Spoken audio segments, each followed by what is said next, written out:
with Sam Seder. The destiny of America is always safer in the hands of the people than in the conference rooms of any elite. Sam Seder. They are unanimous in their hate for me, and I welcome their hatred. We must guard against the acquisition of unwarranted influence, whether sought or unsought, by the military-industrial complex. The Majority Report with Sam Seder. Ever get the feeling you've been cheated?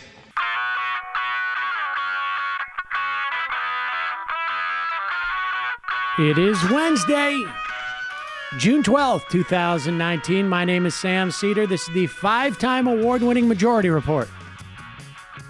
We are broadcasting live steps from the industrially ravaged Gowanus Canal in the heartland of America, downtown Brooklyn, USA.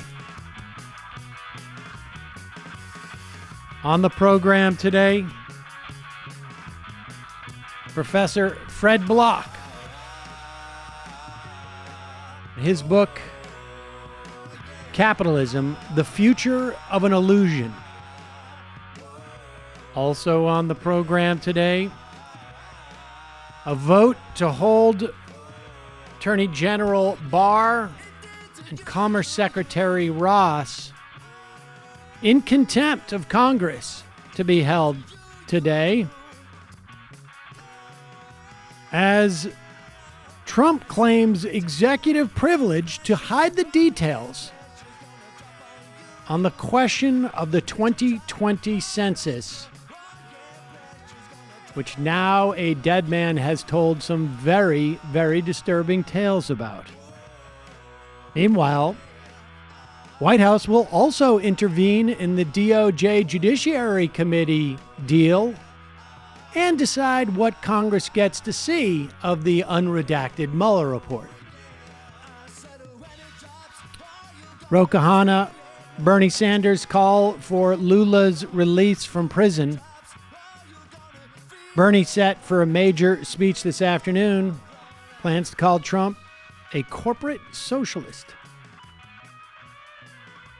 Republicans impose a poll tax on ex-felons that Florida voters thought they had re-enfranchised. And score another one for Governor Cynthia Nixon.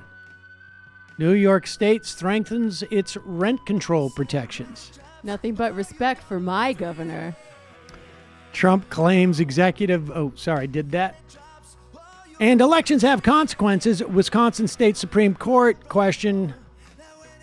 Wisconsin State Supreme Court hobbles the Democratic governor. And we're still in Kansas anymore.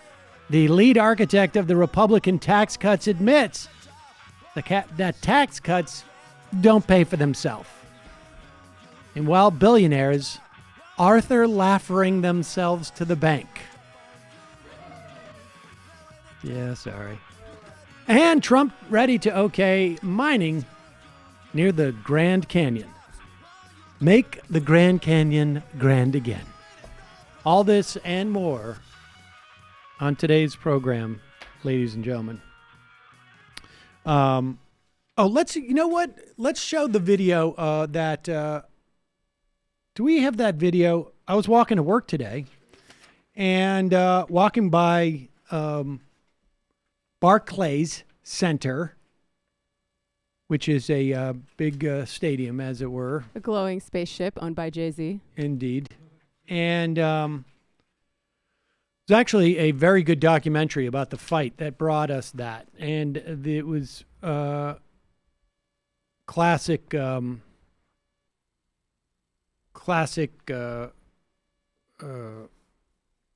Jesus, I can't remember. Who was it during Bloomberg era stuff where they basically did this huge giveaway to a developer and sort of forced a whole area into blight as a way of condemning it. I think it was, I can't remember, Battle for Brooklyn, I think was the name of the documentary. So worth watching.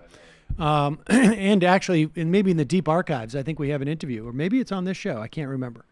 Nevertheless, I was walking by today, and this is the first picture I took because I saw these cops with a chainsaw, and they were sawing a chain off of this post there, and there was an installation. It's cage that said "No kids in cages," and it had a child, I think a replica of a child, wrapped in a blanket in the cage. As far as I can tell, there are many of these being put around by an organization called Races, RAICES. You can follow them on Twitter. I think it's Races for Texas or Races Texas. Good organization, actually, that I think is worth your support. Coincidentally, I've supported them in the past, and I think you should check them out. They hauled this and put it away. What I was not aware of was that there was sound initially associated with these, I believe, in the cages, but maybe they had, I'm not sure that the sound had run out or what, but here is an image that must have been taken an hour or two before I got there, when they had set this up, and here it is. Yeah, this video here.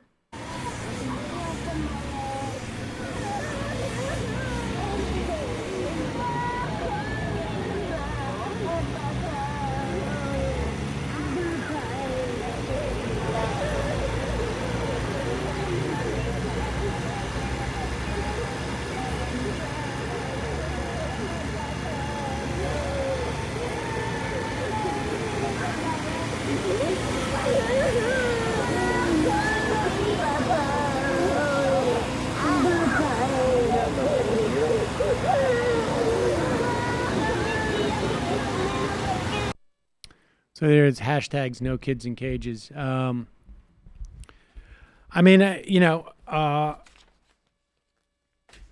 We've just, got reports that they're moving kids to detention centers, so-called detention centers on military bases.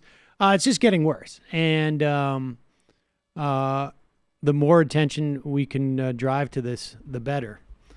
Meanwhile, the House Oversight Committee will be voting, I believe, at about 2:00 today on contempt charges against Bill Barr and Wilbur Ross. In short, the issue here is, how did a question about citizenship end up in the 2020 census? And we have never had one in the history of this country. The census calls for the measurement of all peoples in the United States. This is a constitutional requirement, not citizens. The citizenship question was inserted between the DOJ and Commerce Department. It's actually in front of the Supreme Court right now. The argument that the DOJ said was, we needed this to enforce the Voting Rights Act. In certain districts, we needed to make sure that there was enough minority representation in elected offices. Now, the Voting Rights Act has been in effect for over 50 years. The DOJ has never needed this information.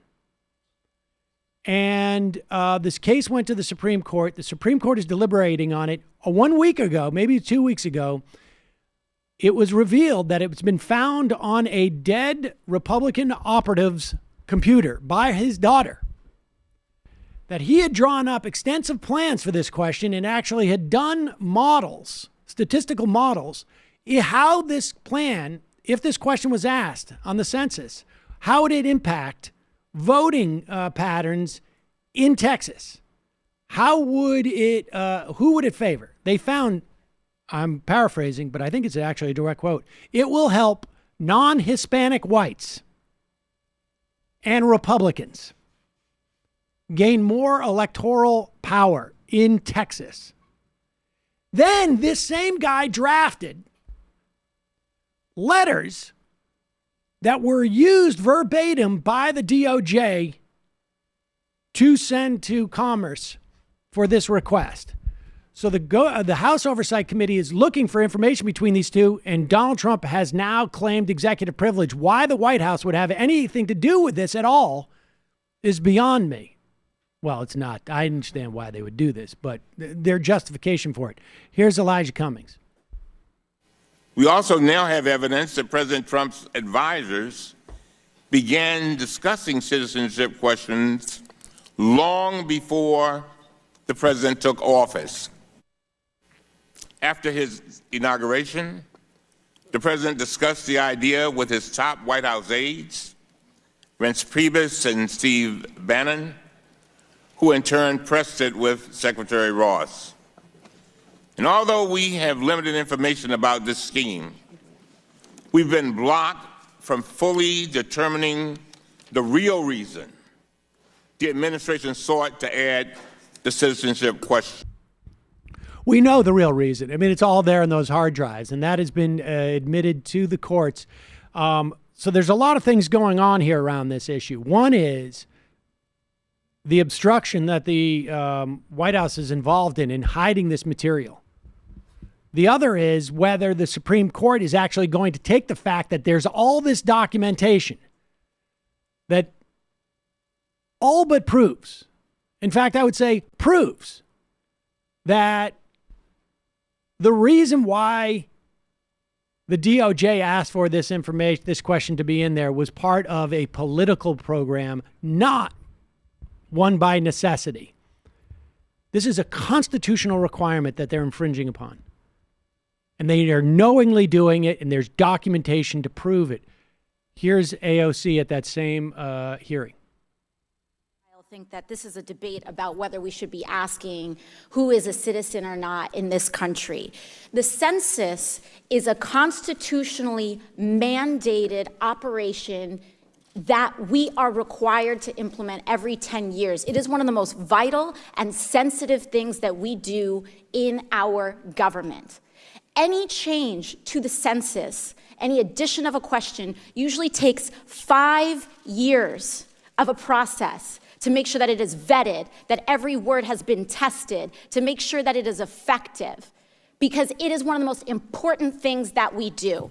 So it's not that I want to, this is not about whether or not I want to know who is a citizen in the United States or not. What I want to know is why this question was added, why 2 years have been shaved off of that 5-year process. I want to know why we have skipped every normal mandated procedure in testing how this question gets added in the census.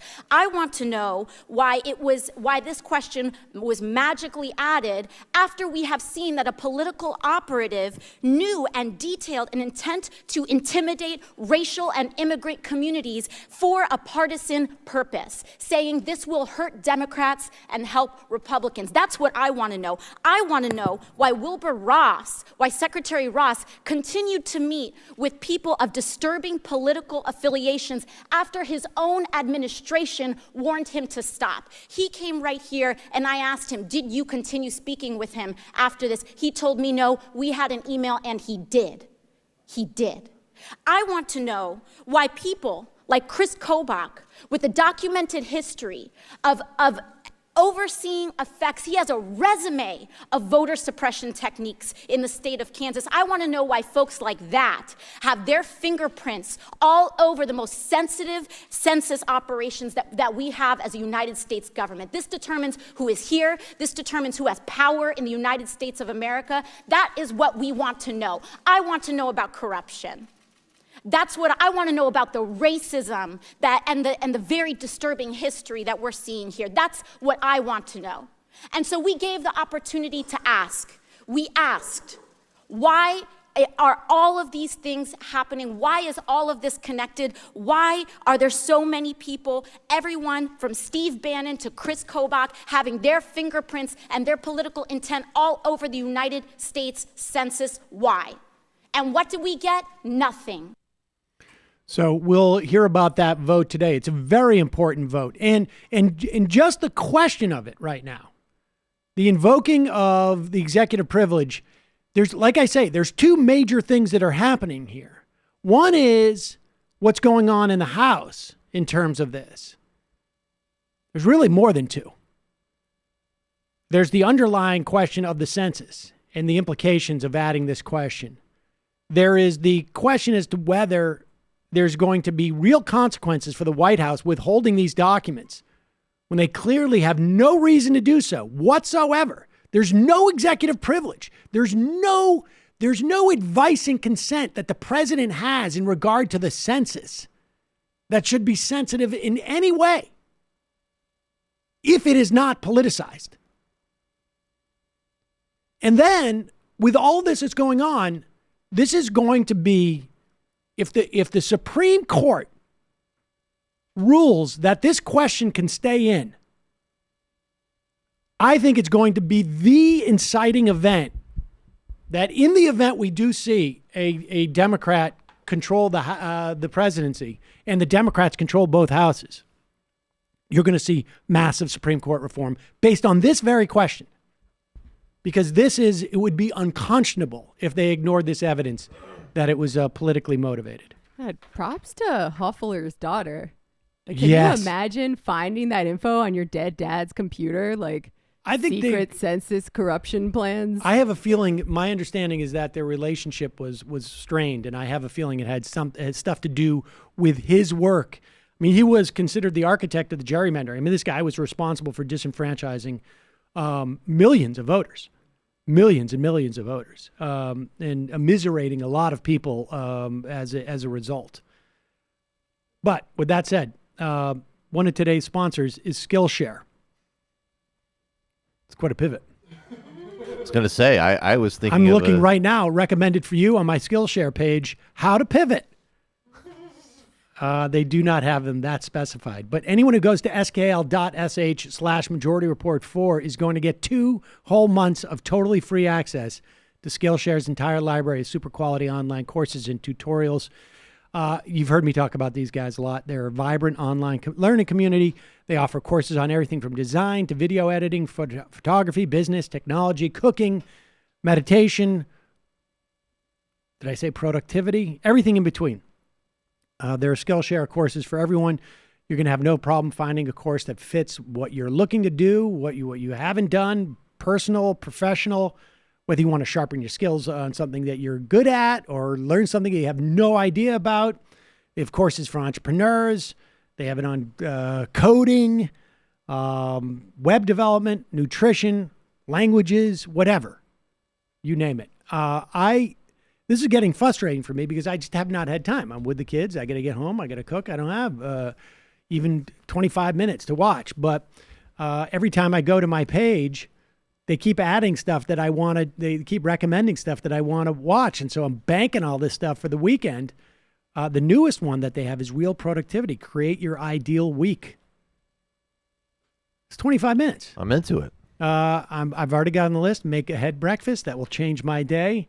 Well, that's what you need. Lucid dreaming. You lucidly dream your breakfast plan, then you knock it out, and then you have time to study more skills. There's a Japanese cure for workout procrastination. All these sound incredibly fascinating. That will be literally the first one. 8-day awesome. minimalism challenge. Simplify your life and live better.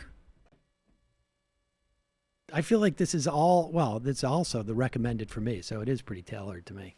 And the chess openings, Attack the King with the Ponziani move. I'll give it a try at that. And now you can get 2 entire months of free access to every single course offered by Skillshare by going to skl.sh/Majority Report 4. Just think of everything you're going to have at your fingertips for 2 whole months. Again, that's skl.sh/Majority Report 4. And we, as always, have put the link in our YouTube description and our podcast description. Check it out. All right, going to take a quick break. When we come back, professor of sociology at University of California, Davis, Fred Block, on capitalism, the future of an illusion.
We are back.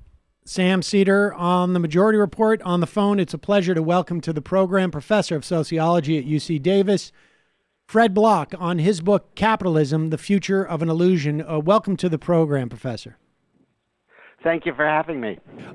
Let's start with the title. Having been a religious studies, a government and religious studies major back in the day in my undergraduate years, I can only imagine how compelled you must have been to use "Future of an Illusion," which of course is an allusion to Sigmund Freud's book as a sociologist. Why that? He wrote that about religion. Why do you use that, borrow that for capitalism?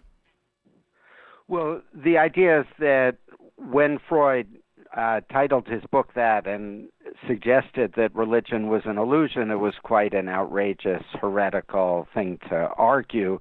And what I was trying to suggest is that today, to suggest that capitalism isn't a reality but is an illusion is also completely heretical, even more heretical, since people of all political persuasions, left, right, and center, agree on the idea that we live in a capitalist society.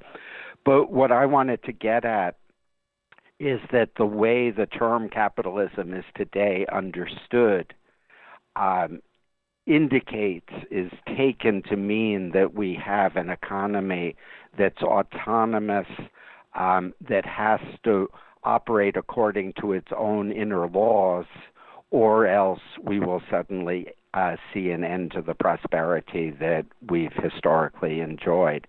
So that's the claim, which I believe is an illusion, that it's an autonomous, unchanging, and unchangeable system.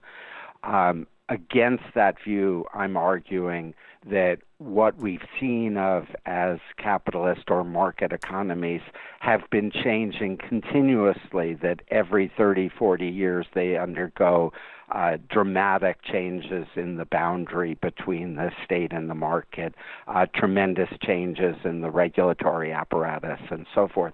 So what I'm trying to get at is that this mentality that we can't do anything about our current political economic arrangements because we must obey the god of capitalism, that's a completely mistaken and false, illusory idea.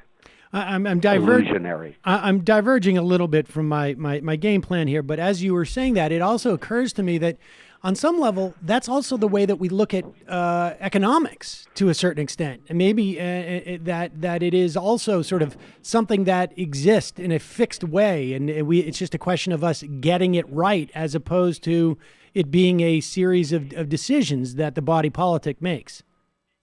Exactly. That the two things are very closely connected. That many of the economists have kind of made the argument that the management of the economy is this arcane exercise that only the people with PhDs can possibly understand, and that they know exactly how to move the levers of the economy to achieve objectives, and that ordinary people must have no say in this matter. And that view also is wrong. The economists don't really understand the economy. Their tools haven't been working, and the best contemporary economists recognize the need for very significant reforms to address the kind of pressing problems that we face of growing inequality, climate change, and frankly, an economy that's not working very effectively despite the president's claims to the contrary. Let's and you do this in your book. Let's track the evolution of the word capitalism, because the idea here, and correct me if I'm wrong, is at the end of the day is that to understand what the word capitalism represents today is to understand why it also represents an obstacle to a political change that will help the economy for everyone. So let's give us the history of the word capitalism, because I think there's some misunderstanding about it. Well, obviously, that's what the book is about. Right. So I've made the argument that what I call linguistic larceny, stealing words and giving them new meanings, has played a much larger role in politics than people realize. So the history is that the word capitalism comes from the left. It was the way in which people in the socialist movement identified what they were against. It comes from Marx. I mean, he called his masterwork Capital. In the aftermath, socialists denounced capitalism. And so a part of what I'm pointing out is that during the Cold War in the 1950s and 60s particularly, the word capitalism was completely associated with Soviet propaganda. They would say the U.S. has a capitalist system and it treats black people very badly, and it produces inequality and poverty and all kinds of terrible things. And polite people, centrist people, didn't use the word capitalism. There was a conscious effort to describe the American system as the free enterprise system.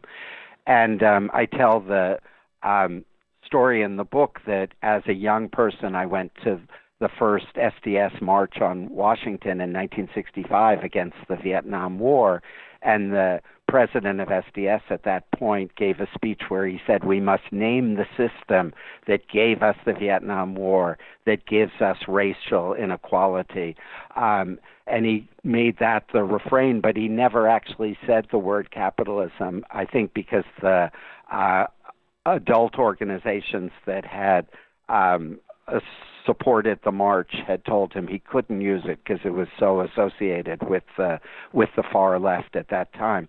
So the kind of critical moment in my argument is that I say that conservative thinkers, and particularly Irving Kristol, often associated as the kind of leader of neoconservatism, essentially recognized that stealing the word capitalism and giving it a new meaning would significantly strengthen the right. So he wrote a book called Two Cheers for Capitalism, and essentially he labeled the system as capitalism, and he said, you can't change any single part of it. It's a kind of totally unified and coherent system. And so if you increase government regulation, it will have very significant costs that will outweigh the benefits of doing that. And so that's been the foundation on which the right has argued, that we can't have a tax system that's fairer to working and poor people, working class and poor people. We can't have better regulation of the petroleum companies. We can't make a transition to clean energy because that will interfere with the fundamental nature of capitalism as a system, and will all end up terribly poor and suffering. This is the kind of core argument which has been used repeatedly over and over again to block the opportunities for reform and change. And even worse than that, it's the set of arguments which has been used to facilitate, to make possible a growing amount of corporate concentration and monopoly, so that in industry after industry, we have a smaller number of dominant firms that are able to avoid competition, dictate prices, in the notorious examples of Facebook and Google interfere with individual privacy, produce fake news, and so forth. Okay, so I want to just dwell, if we could, for a moment on that reappropriation, or that appropriation, I guess, of the critique, and how, just from a linguistic standpoint, what's involved in that trick. I mean, you write too that I think it was Forbes magazine used capitalism, ironically, in as an advertising, in this idea of that caught on to sort of appropriate this term used in the Marxist context. Capital is a thing, and capitalism is really just sort of a series of not necessarily fully related, or I should say fully synchronized elements that are, a certain group of people pursuing their own specific interests by labeling, by adopting the term. It took on this notion of something that was cohesive and planned and sort of more scientific. Is that it? As opposed to something that is just like a bunch of people who are pursuing their own interests.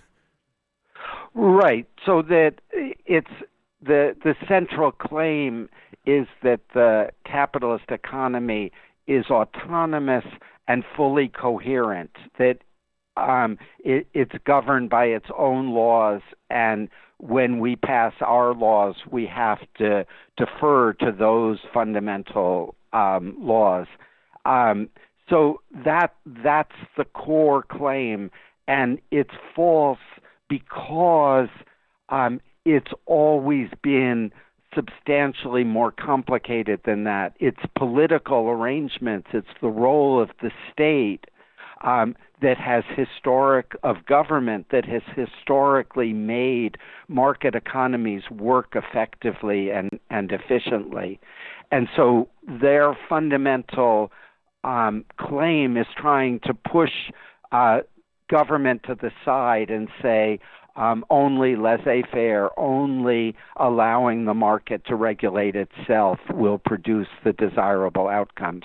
And what I'm insisting is that one of the things that happens when you leave the market to itself is that business firms become increasingly powerful, and they're able to engage in predation, that rather than making profits by building better mousetraps, by innovating, by developing better products, that they can make money, they can make profits by ripping people off, by treating employees badly, by engaging in pollution, producing greenhouse gases, and so forth.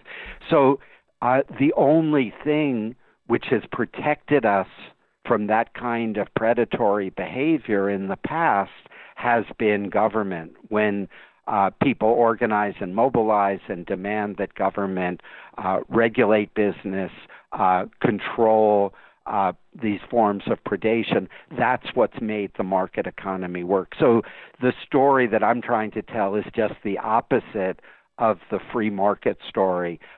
What's made the U.S.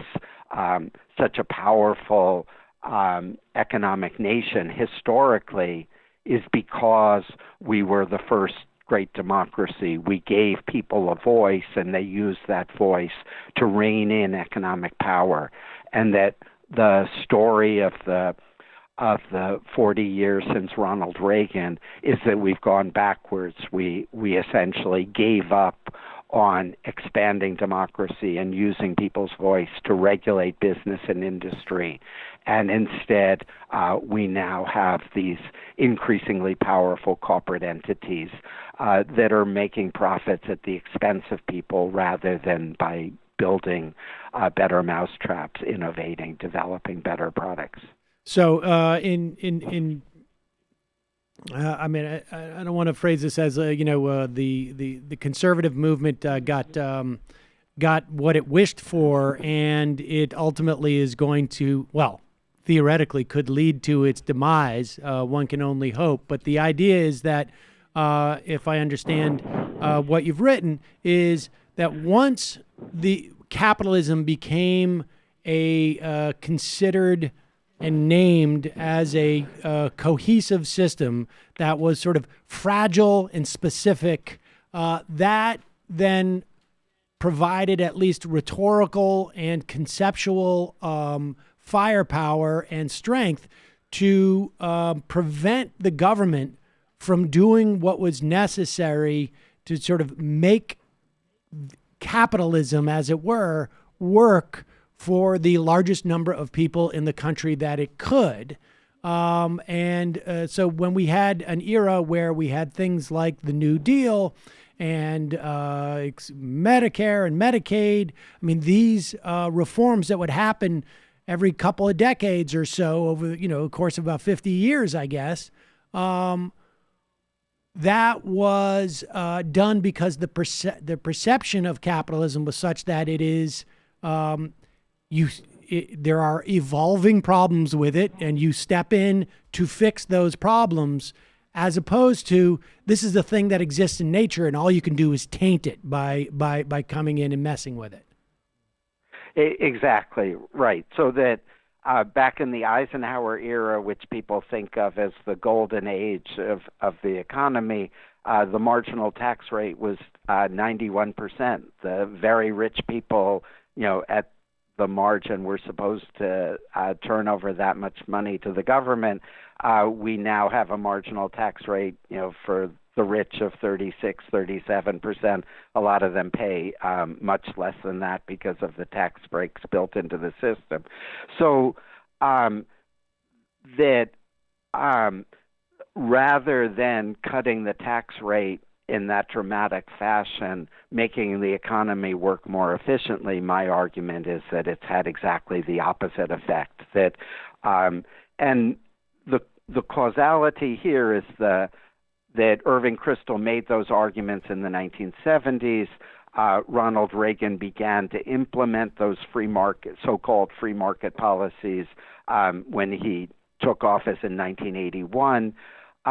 Between 1981 and now, the share of all income earned by the top 1% has more than doubled. So we've dramatically increased the share of the economy that goes to the top 1%, the billionaires that Bernie Sanders talks about. And that's money that's not available for the rest of us. So the logic of the argument is exactly as you say, that we need a new era of reform. And I'm very enthusiastic about the idea of the Green New Deal, precisely because it's an idea that learns from the actual history, that the measures of Franklin Roosevelt's New Deal in the 1930s that made the economy more democratic, more inclusive, enabled the unionization of industrial workers, dramatic improvements in income distribution. All of that was the basis for the remarkable 3 decades of prosperity that followed World War II. I'm arguing that if we have a new movement of reform that involves substantial increases in government spending, increases in taxation on the rich and on the corporations, and we use that money as in the Green New Deal idea to accelerate this transition to clean energy, but do it in a way that is consciously creating good jobs, supporting the growth of unions, putting people to work who haven't been able to find decent jobs. We can, in fact, simultaneously address the pressing issues of climate change, reduce this increased inequality, and we would have a much more dynamic economy that actually meets people's needs. All right, so I want to just go backwards just a little bit. and talk about this notion. And it is, I mean, on some level, we've covered this ground a little bit, but your third chapter is the illusion that democracy threatens the economy. And the argument is, and to a certain extent, you've articulated it, that the economy, what they call the Great Compression, took place in these years where there was a far greater amount of democracy involved in the economy, insofar as we had the people's will expressed through things like a higher marginal tax rate, through like Social Security, through home ownership programs. And broadly, we have to acknowledge that limitations, particularly racial limitations in terms of who was involved in this expansion of democracy into the economy. But with that caveat, at least relative to where we are today, there was far more democracy insofar as the people's will was more broadly shared. And it seems to me there's also a similar, sort of illusion about, or a choice as to what a good economy consists of, right? Because we see a parallel argument in the context of healthcare, where people say we've got the greatest healthcare in the world because princes from Saudi Arabia come here to get a surgery, as opposed to saying we've got the greatest healthcare in the world because everyone has access to it, or something to that effect, right? I mean, there's a choice implicit that we're making as to how we decide what a good economy is. I think we all agree here that a good economy is one that works for the greatest number of people, as opposed to creating the greatest number of billionaires. Talk about that illusion that greed is good in terms of the economy, and where that came from. And why that's illusory. Right. So I mean, I think the one of these key statistics that came out recently from the Federal Reserve is that 40% of U.S. households say they would have great difficulty covering an unexpected $400 bill that came in. So that suggests that despite all of Trump's claims, we have an economy where a huge number of people are living just at the margin. I mean, that you could have a $400 bill, from a car repair or the refrigerator breaking. So that this is an indication that there's a direct connection between the growing number of billionaires and the amount of income being taken by the top 1% of households, and the impact that it has on 40% of the population living in conditions of, economic precarity. So, so where did this idea that people who should just maximize their income by any means, where did this greed is good idea come from? And again, I think that a lot of it is connected to these right-wing thinkers and the impact that they had. So Milton Friedman, the kind of key figure of free market economics in the U.S., wrote a famous article where he said, what's all this talk about the social responsibility of business? He said the only social responsibility of business is to maximize profits, because it's by following the signals of the market that capitalism works, that the businesses know how to make money. And even when he wrote that, he knew that he was lying, that in fact everybody knows that businesses can maximize profits by polluting, by producing harmful products, by damaging their workers' lifespans, and so forth. So, these are all externalities. Let me just interject here. These are all externalities, right? Like, I'm going to make my profit. I'm going to privatize the profits, socialize the costs. If we're too quick with our R&D and we don't do the proper research, all right, so maybe some people will die, but we're going to sell billions of dollars of our drug. If we don't want to expend the money on the proper quality of steel, we're going to make a lot of profit, and maybe a couple of buildings will fall, whatever it is. Right. So that Friedman's argument was wrong from the get-go. It was an argument to get regulators off the back of business. Trump repeated this rhetoric, during the last election campaign. But the reality is that those regulations are part of what makes the economy work. This gets back to the point that I made before about predation. Predation and imposing these externalities or public bads like pollution or, in Boeing's case, making planes that don't stay up in the air because they were under pressure to get the plane to the market quicker or whatever. All of those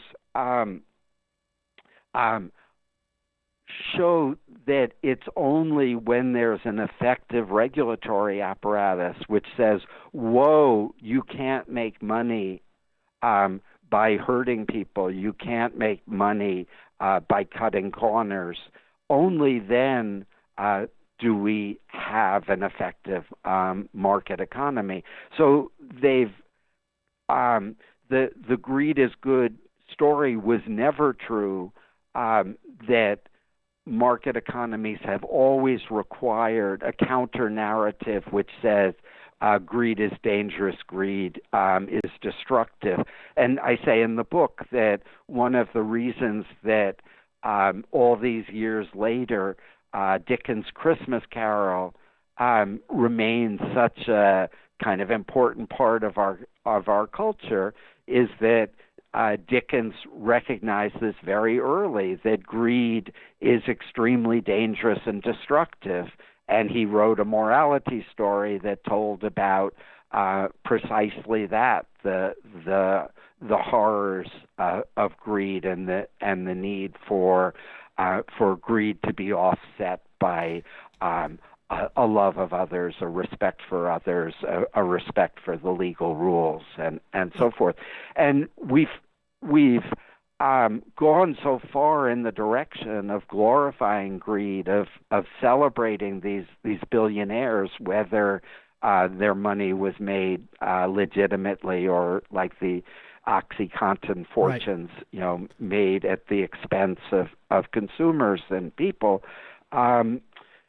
that we've failed to recognize that markets work when they're constrained by values, when they're constrained by rules.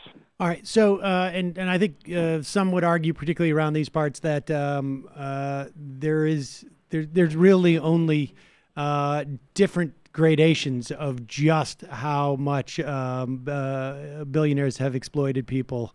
They're not all necessarily the Sackler family, but they're just a different flavor, perhaps, in some respects or another. But with that said, let's just talk about, I want to just turn to the notion of reform versus revolution and the concept of socialism, because I think,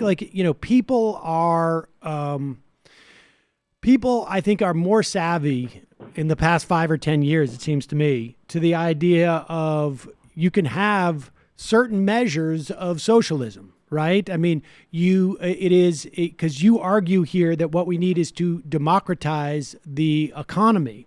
And you can democratize the economy in various amounts. You can get all of what the people want in terms of the economy, some of what the people want, a democratized economy, $12 an hour, a minimum wage, is probably not as democratized as $20 a minimum wage. But you can have gradations of this, and we don't have the same concept with capitalism, it seems to me. Although, it's all set up as if the socialistic policies, chip away at the existence of capitalism, as opposed to they're both ingredients in the economy. And maybe capitalism is not even the right word in that context, but just speak to the idea of reform versus revolution and this idea of having certain amounts of socialism. Right. So essentially, what I'm trying to debunk is this idea that capitalism is this existing thing, and that the reality that I'm saying is that market economies have always been mixed. They involve a very substantial state role, both in regulating and providing certain things like police and fire and a whole bunch of public goods like education and health care for the poor and so forth. So the reality is that what we've had historically for hundreds of years now is a mixture of state and market provision. So if you want, you can say we've always had a mixed economy, and so in that sense, I'm arguing that the way in which our political rhetoric says, that we can either have capitalism or we could have Bernie Sanders socialism is a misunderstanding. It's much more of a continuum. We already have a mixed economy. We can expand the more socialistic, the more democratic aspects of that economy. And what I'm arguing is there's a good chance that by expanding those more democratic aspects of the economy, we could make the economy work more effectively. One of the things that we didn't mention kind of in the story here is that one of the key mechanisms which has made our society less democratic are this series of Supreme Court rulings culminating in Citizens United, which said that we can't regulate campaign contributions because money is the same thing as speech, and the Constitution says that we have to allow free speech. So we have to allow the billionaires and millionaires to make virtually unlimited campaign contributions, because otherwise we would be interfering with their speech rights. Now, this is a ridiculous argument because money and speech are two different things.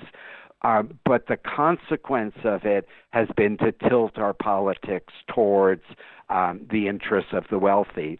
That this kind of increasing wealth and income inequality has been a vicious cycle, because when they get so much money, they can plow it back into the political process. We saw this after Trump's election. The millionaires and billionaires who had contribute to his victory were rewarded with tax cuts that gave them even more money, and we know they're going to come back in the next cycle and donate even more to protect their privilege. So what I'm arguing is that if we go in the opposite direction and we say these Supreme Court rulings are wrong, we reverse them, we start to regulate the role of money, we would be making our system more democratic, because it would move it back towards one person, one vote. Ordinary people would have a greater voice in the political process. We would start to get regulations that place limits on the kind of predatory behavior, the imposing of externalities or public bads, but we could also get better tax legislation that even Warren Buffett talks about how under the existing tax rules, he pays taxes at a lower rate than his secretary, because he can exclude part of his income as carried interest that's only taxed at 15%. So we could then use that tax revenue to improve the public schools, to provide health care for everyone, to begin to implement the Green New Deal. And I would argue that would invigorate our economy, make it more dynamic and effective. I think. We're fairly well sold on the policy prescription. Lastly, let's just end with the sort of the tactical and rhetorical. I think to a certain extent, based upon what you've written, and what the suggestion is, in many respects, to abandon the word capitalism in terms of its critique and rather focus more on this from a rhetorical and just simply an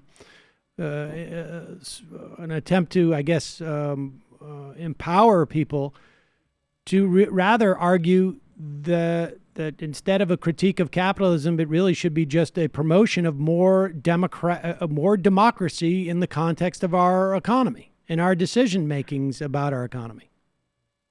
Exactly, and and this is connected.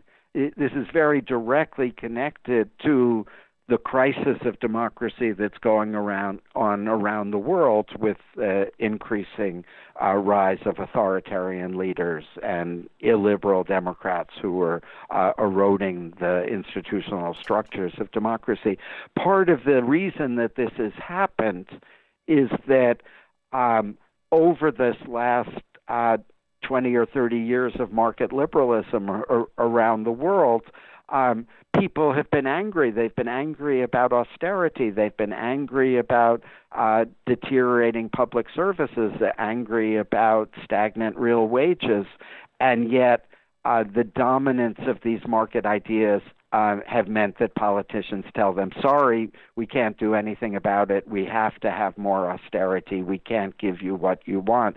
And that's the context in which people have begun turning to extremist movements, to authoritarian leaders. And we saw that with some of the support for Trump in the last election. So the way in which we both preserve democracy and deepen it is by using democracy to address these fundamental economic issues, like the way that wealth and income are distributed, the decisions about what the economy produces. So I agree with you completely that what we need to put on our banners is more democracy, deeper democracy.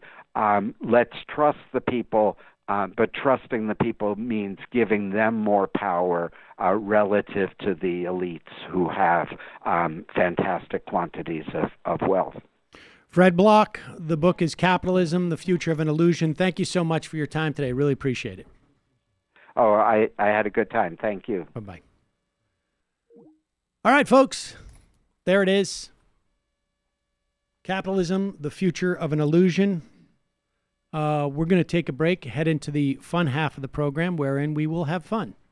Tomorrow on this program, I anticipate having a pre-tape of a very special guest, briefly, who will be commenting on some public comments he will be making this afternoon.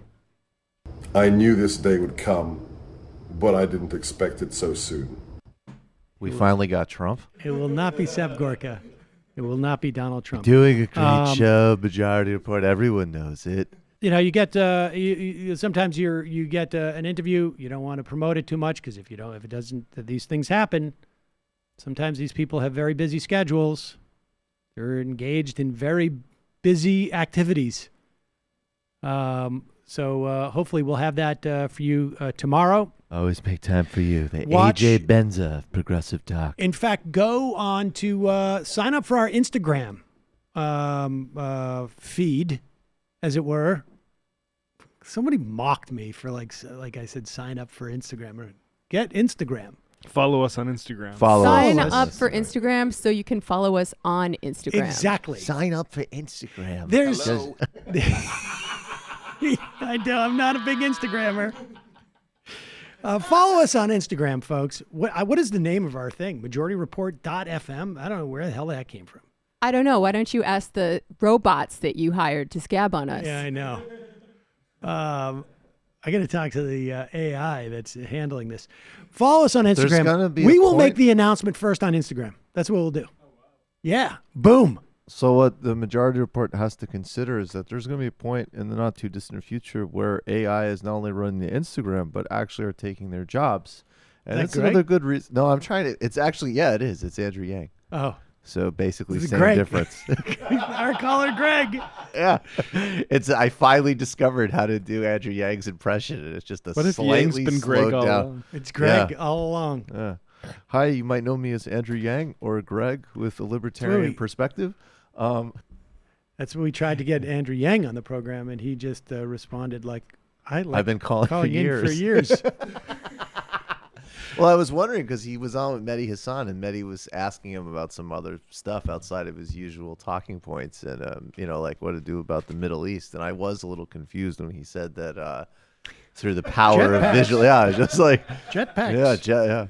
If we had a technological solution, then the Palestinians could actually live in Jordan in a way where their living standards would really actually be in excess of even the average life expectancy in someone in Lebanon in 1982. So I'm just looking at practical solutions. With VR, it doesn't really matter where they are. There will be a time when the Instagram robots will actually be in a position to steal anybody's spouse by 2030. So I think we need to think seriously about that. And I don't think genetically the members of the Majority Report would necessarily like that. It's the type of thing we need to plan for. Folks, it's your support that makes this show possible. You can become a member by going to jointhemajorityreport.com. Join themajorityreport.com. Check it out. Become a member. Support this program. We could use your support. Also, justcoffee.coop, fair trade coffee, tea, or chocolate. Use the coupon code majority, get 10% off. Yesterday was Tuesday night. Michael, apparently there was YouTube was down for the live streaming, but YouTube was down. It doesn't really matter because yeah. if we're talking about it on Wednesday, it's not like anybody can go back in time and watch it live anyways. It's always available as a podcast or YouTube. Yes, we handled it well. It's available. What was that? Oh, was that you? My Siri is being set off like once a show now. Well, I don't know how to do that. I don't know even how it got turned on. Help with connectivity. I say, because I'm finding I'm going seriously? Is that true? Yes. And here it goes. Watch. Oh no, it didn't work. All right. To help with connectivity. Yeah. When Brendan said serious stage fright. Go ahead. Go. Okay. So yes, the show is now fully uploaded on YouTube and iTunes and Patreon, of course. I will jam-packed show with Bhaskar Sunkar and Ben Burgess. We talked about the history of socialism, the Meidner Plan, which was this incredibly interesting historical moment in Sweden. And then, of course, with Glenn Greenwald, we went into all of the different aspects of these Lava Jato revelations. And of course, I mean, this means a lot to me. We've been covering it. I've been covering this even in a time when, it just wasn't getting talked about nearly enough. And now to see Bernie Sanders call for Lula to be immediately released means a ton. So we did and then there was also some stuff on how it connects to the Assange and Snowden cases. I will say, actually, even though we stuck the topic, and I make no apologies for sticking the topic, Glenn and I did actually bicker about something. So, oh really? Well, nothing too intense, but we saw a few things differently about that case, or one thing. So, at any rate, and then in the post game Andrew Yang impression debut, among other things. Patreon.com/TM. Also, your book title and my book title. Jesus Christ, I didn't even remember that. It was crazy. It was like a 20-minute late start. Yes, you can find the title of my book, which will be published this fall from Zero Books, and obviously I'll be talking about that more soon. Patreon.com/TMBS and grab your tickets to the Chicago show August 24th. Check this out. We'll go right there. You got it? Yeah. No. This is something that just came across my transom. What is it? According to Luke O'Brien, an Ohio federal judge this morning awarded comedian, sometimes commentator on. We've had him on the show back in the day. He's on Sirius Talk Radio, or he was. We'll see about that. $4.1 million in damages in his libel suit against neo-Nazi Daily Stormer publisher Andrew Anglin. Who is this? Almost $3 million more than Obadala was seeking. Yeah.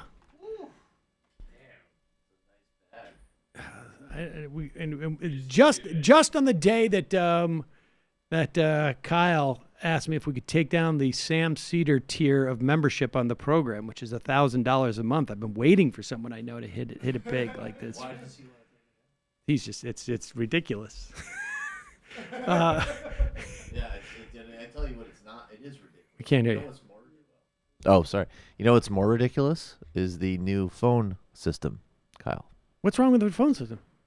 The update that we need him to. He did it. Oh, he did it. Yeah, Great. the button's right there. Oh, okay. It was there last night. I didn't use it last night. We didn't take. To help with connectivity. Wow. Yeah, there we go. It was too jam packed. Dino Badala's never going to give you any of his money now.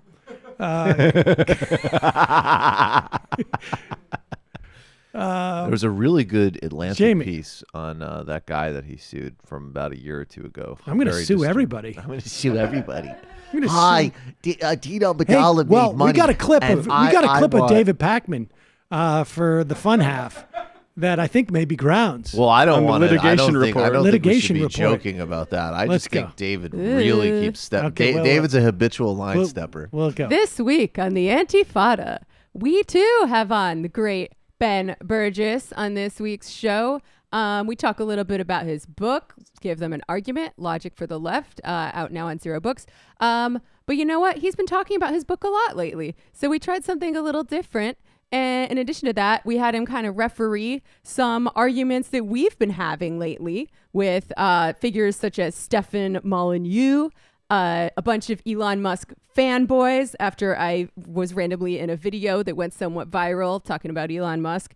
And we talked about how Marx could be the messiest bitch ever and insult everyone all the time and yet still be right about everything. His arguments be correct. He was especially nasty, I will say, to the Russian anarchist Mikhail Bakunin.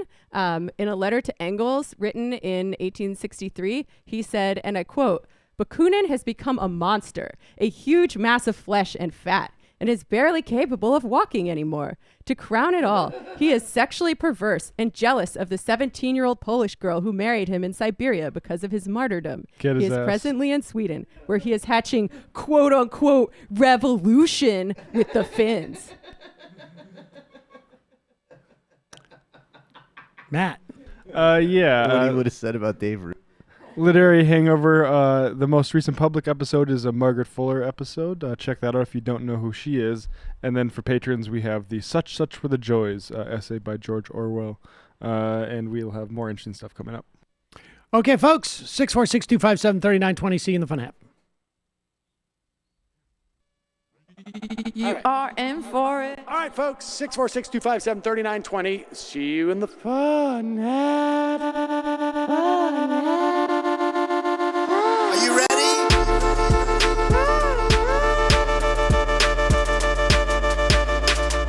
Who sent us this? Alpha males are back. Boy, back. And the alpha males are back. Just as delicious as you can imagine. The alpha males are back. Boy, back. And the alpha males are back. Just want to degrade the white man. Alpha males are back. I take all of it in my throat. Alpha males are back. Almost has what? The alpha males are back. You are a madman. And the alpha males are back. I am a total cunt. Can we bring back DJ Dannerky's song, please? Yeah, or a couple of them. Just put them in rotation. DJ Danner. Well, the problem with those is they're like 45 seconds long, so I don't know if they're enough of a break for people. That's fucking nonsense. Hey, folks, reminder. I do not have Parkinson's. And the alpha males are psych. Fuck them. Almost has what?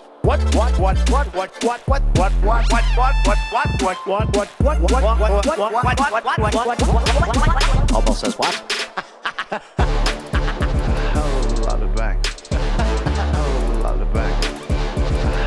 Seems that there's a much more negative view of fascism than communism.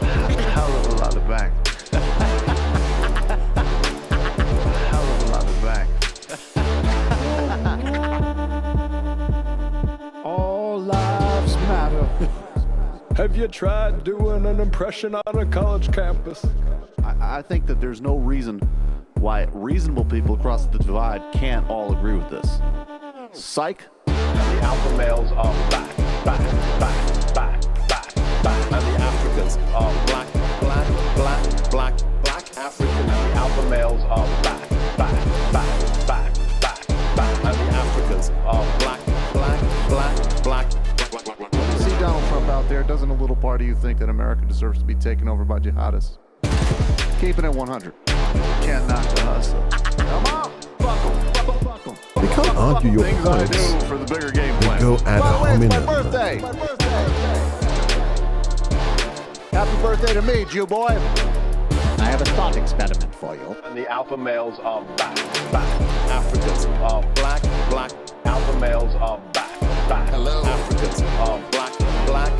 Come on. Come on. Someone needs to pay the price for blasphemy around here. I am a total pussy. That's kind of, I don't know, that kind of, that's amazing. Wow, I love that. Where should we start here? Let's just go right in with Jon Stewart. So there has been a 9/11 victims compensation fund that has been in existence, obviously, for now 18 years. And every 5 years or so, I'm not sure when the initial one, it has to be re-upped, because what people are finding is that the long-term effects of having, for the most part, been on the pile, but anywhere really below Canal Street, was pretty toxic for an extended period of time. I remember going down, because I had a John Benjamin, a good friend of mine, lived below Canal, and they had shut off Canal Street and everything below. You could not go unless you were getting your stuff. You couldn't stay for more than an hour or two. And this was really for an extended period of time. I can't remember, but I think we were on there. I think we were there the next day, probably 9/12. Went down there on our bikes. You had to wear a bandana still at that time, and there was inches as you got closer. He lived, I think it was on Duane Street. As you got down around there, inches on the streets of like ash, essentially, some form of ash. You couldn't get much closer than that to where Ground Zero was. But not in any way surprising that people got ill. Of course, the EPA at the time said the health is fine. A lot of the guys on the pile, like if they were not required to wear masks, didn't, because it was hot there and difficult to communicate, and a myriad of different reasons why I think people didn't. But nevertheless,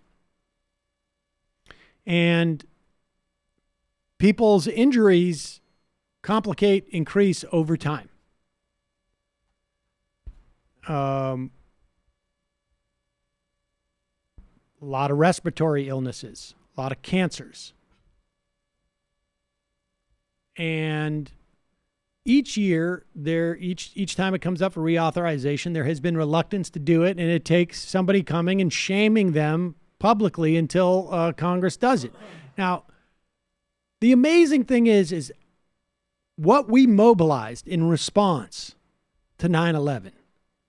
Trillions of dollars of expense in killing hundreds of thousands of other people. Hundreds of thousands. Maybe 1 million. It depends on whose numbers you want, but I don't know that it makes a difference. 500,000, million, 250,000, 750,000. So it doesn't matter whose numbers you use, the DOD's or NGO numbers. We killed hundreds of thousands of people. We displaced millions of people, supposedly in response to 9/11. And it's like pulling teeth to get compensation for people who got cancer or respiratory illness. It necessitates somebody coming and shaming them. This is an image right here of, I believe he's a police officer, NYPD, who testified that he was on his 65th round of chemo.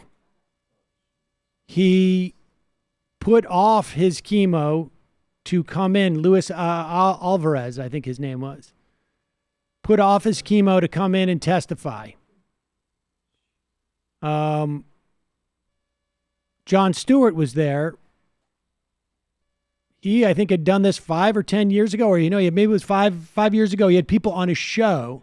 He would do it repeatedly, but he had like 5 guys on his show, I think it was, 5 years ago, and like 4 of them are dead now.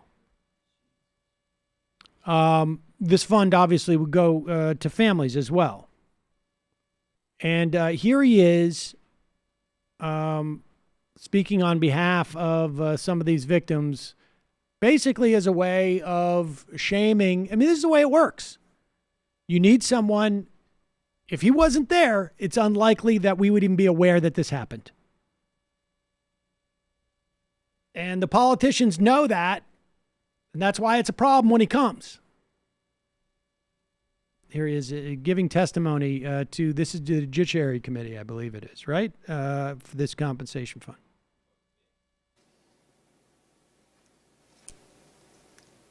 The breathing problem started almost immediately, and they were told they weren't sick, they were crazy.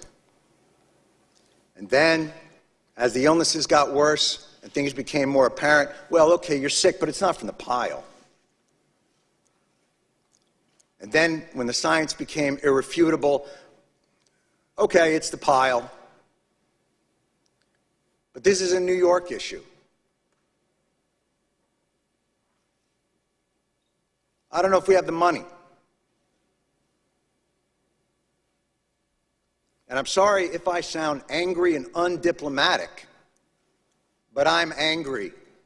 And you should be too, and they're all angry as well. And they have every justification to be that way. There is not a person here, there is not an empty chair on that stage that didn't tweet out, never forget the heroes of 9/11. Never forget their bravery. Never forget what they did, what they gave to this country. Well, here they are. And where are they? And it would be one thing if their callous indifference and rank hypocrisy were benign, but it's not. Your indifference costs these men and women their most valuable commodity, time.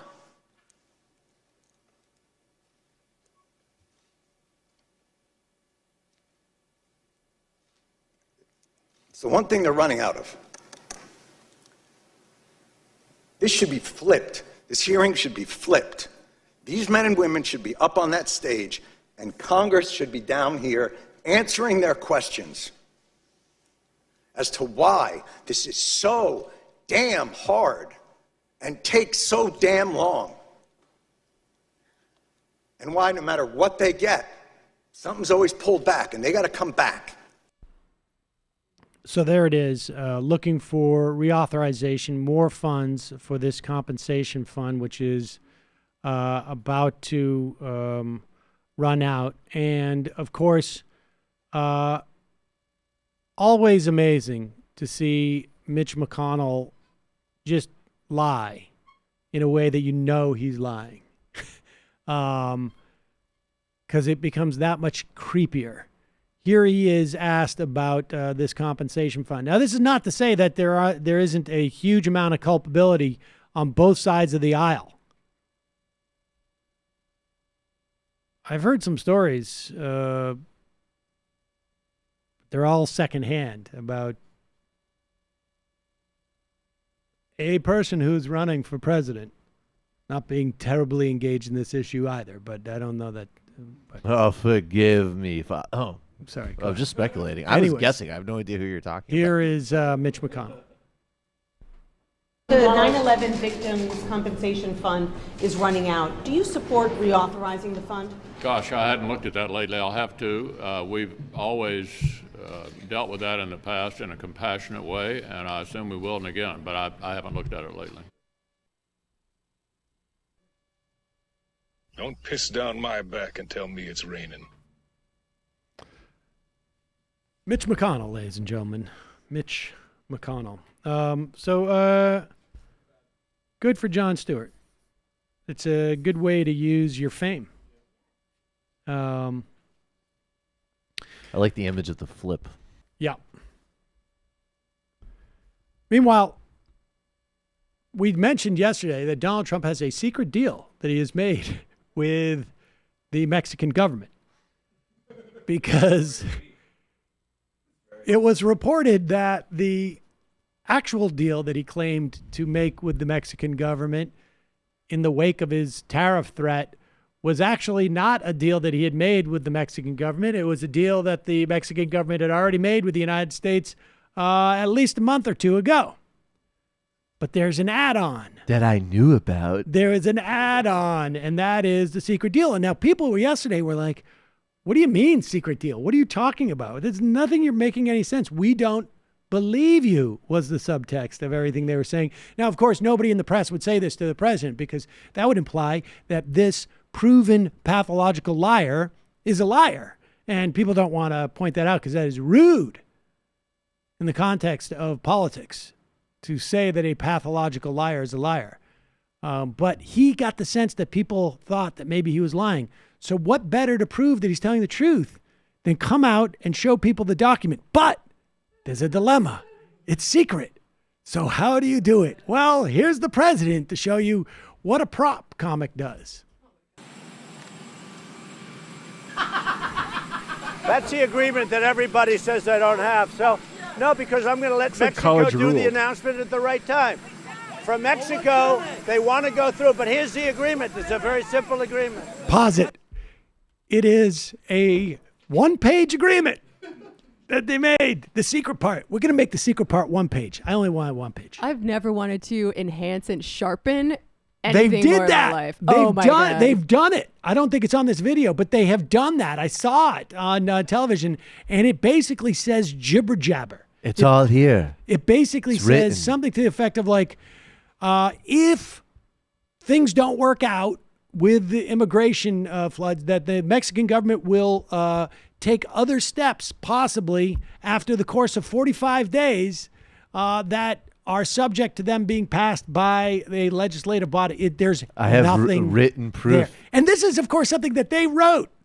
But go ahead. Here we Matt go. likes Continue. working with me better Here we than go. you. I have the papers right here. But here's the agreement. It's a very simple agreement. This is one page. This is one page of a very long and very good agreement for both Mexico and the United States. Without the tariffs, we would have had nothing. We had nothing 2 weeks ago. Now we got this Mexico beautiful piece told of us absolutely, I don't know where the Times got the story, but I think they got it probably for somebody that worked here and said, oh, how well they were doing. Well, for a long time, for many years, people tried to get what we got in a period of a couple of days, and they couldn't get it. That's the difference. They couldn't get it. So Mexico, we're getting along with them great. Marcelo and the president and all of them, we're getting along great.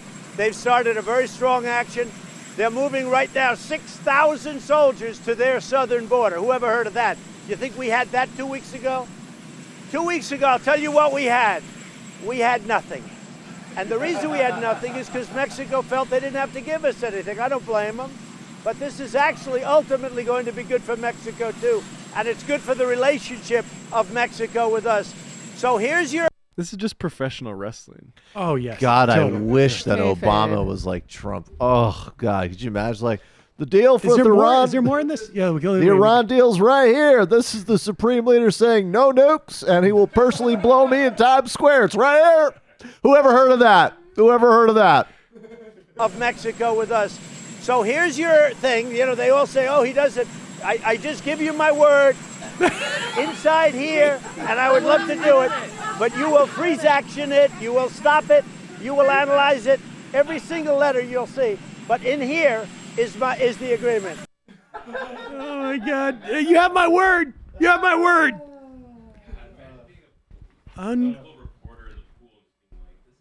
Yeah.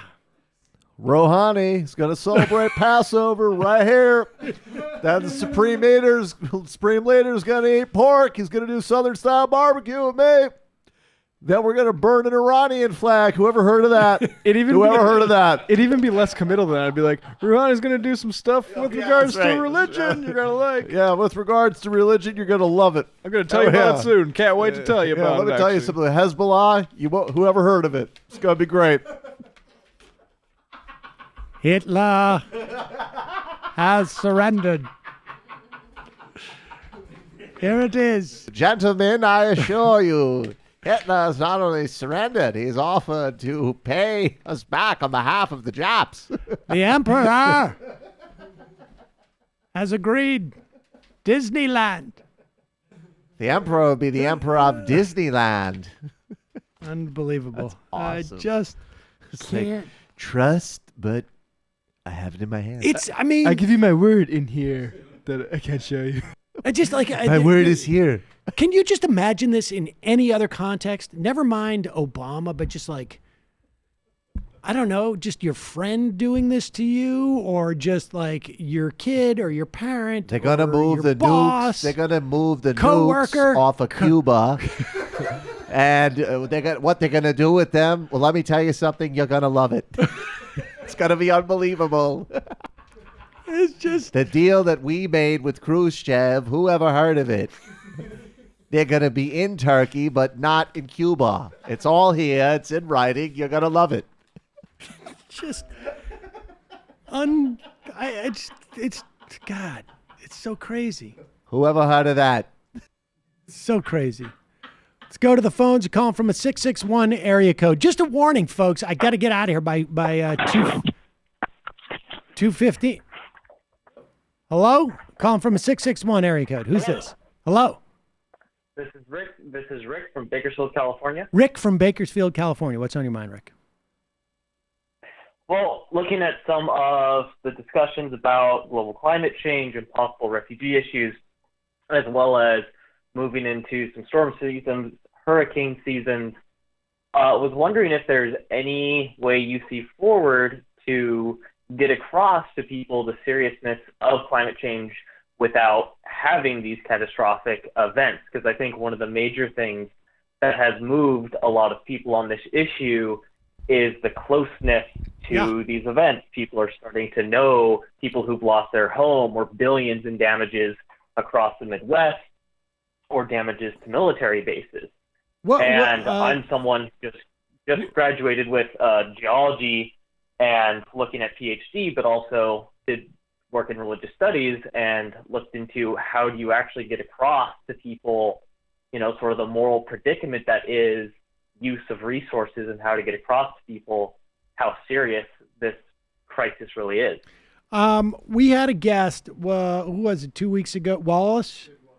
Was it? David Wallace Wells. David Wallace Wells, who has written two pieces, one book and a piece over the past year.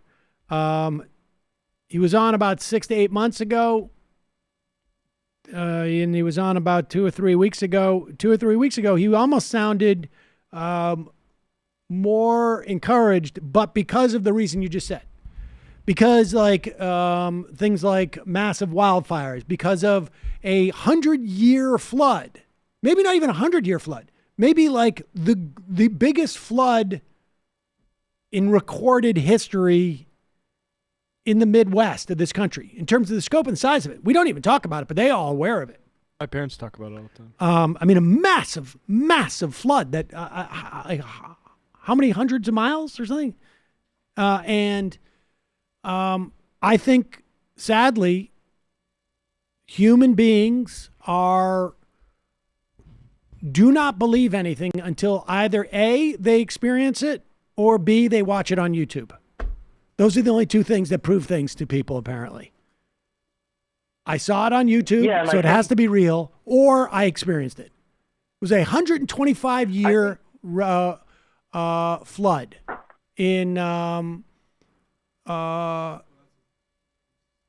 that's in I don't know exactly where it is, but how big.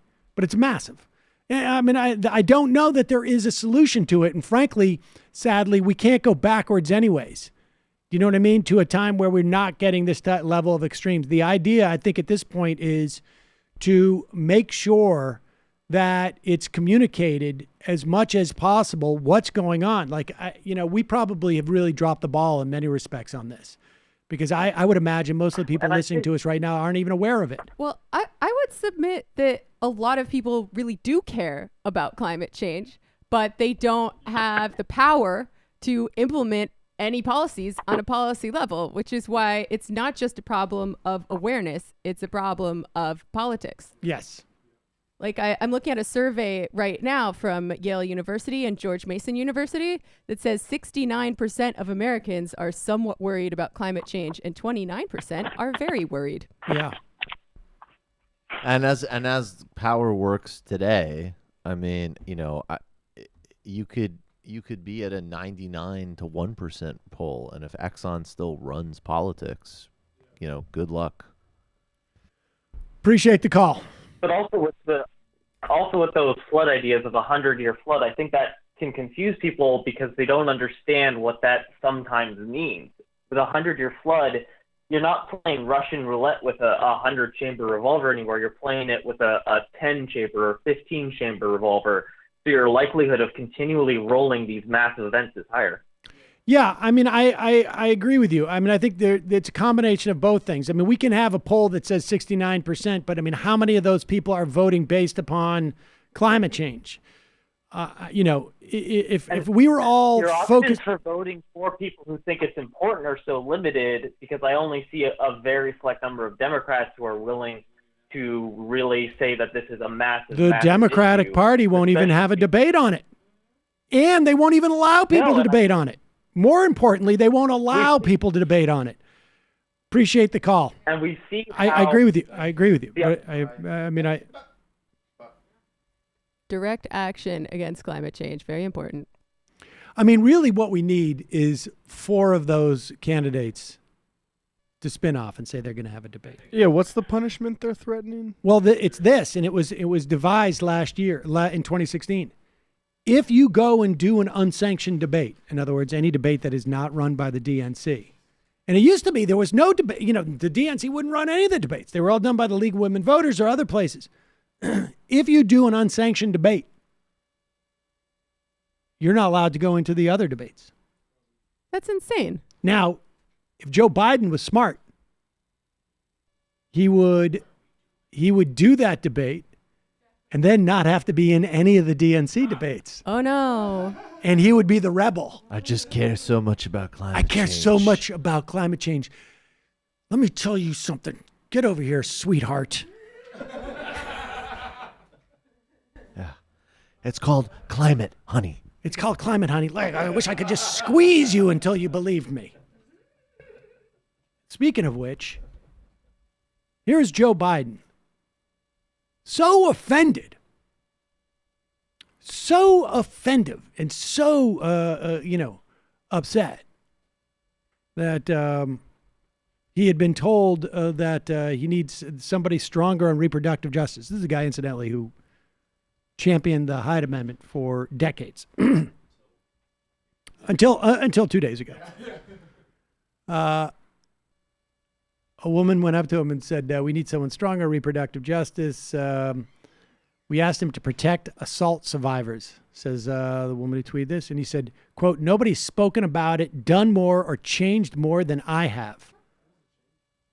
I don't know if he means that he's changed things on the ground or he himself has changed. Behavior. So he's managed to both do more than anybody else, but also change to the right position. I wish we had that video because I'm convinced it. But look at that body language. He's getting right into her face. Listen here, sweetheart. Yeah, you don't know. You don't know. Let me tell you something. I don't think it's going to work for this guy. I really don't. But we shall see.